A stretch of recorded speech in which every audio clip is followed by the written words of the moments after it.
I'm Pamela Gilchrist Corson, and my connection to the Eastland is the Homola family.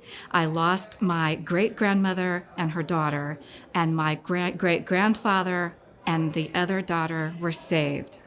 We don't know a lot about my great-grandmother and the daughter who was lost, but we do know that James Vaclav Homola and 3-year-old Marenka, which was my grandmother, survived, and they were thrown into the water.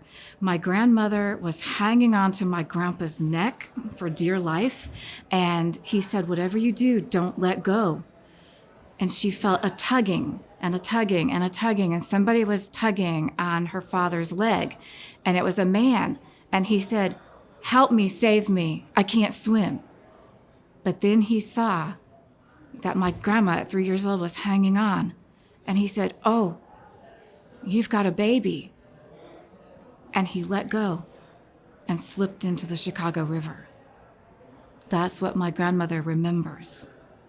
And it was a family secret. She didn't want to talk about it until 1999, when the Eastland Disaster Historical Society was looking for survivors of the Eastland. There was a classified ad in a county advertiser that my mom, Carol Gilchrist, saw, and she just knew that she knew that she knew deep down that it had to be connected somehow to my grandma.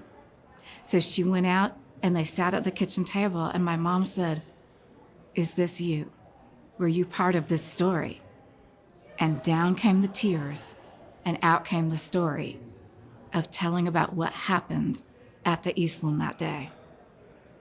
Did you ever find out why she kept it a secret? I think it was trauma. I think my grandma kept it a secret because it was so traumatic for her that she didn't have the skills or the ability to really talk and express herself.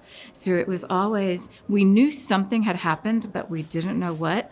And you know how you'd get the stink eye and the arm pinch and all of that, like, don't ask any questions. And then finally this story comes out, and then my grandma, Marie Herbaka, was able to come and tell the story in 2000, and it was videotaped, and my mom was there, and then we came in 2015 for the 100th anniversary on the river, and we're able to tell the story a little bit. And so it's been very healing for our whole family to kind of get this out, share it, understand the connection, understand the tragedy, and understand the importance of how we can love together through tragedy. Anything else you want to tell us about Eastland or about your family?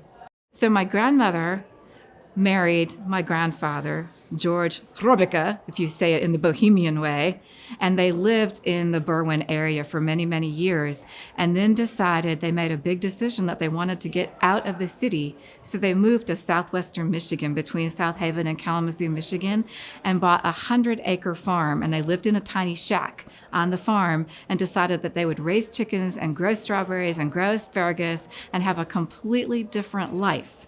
But Grandma never went near the water. There was a 100-acre lake that they owned half of. She'd look at it from a distance, but she never ever would go near the water because she was too afraid. In fact, she graduated high school in 3 years because senior year of high school, a swimming class was required for graduation, and she was too afraid to have to do the swimming class.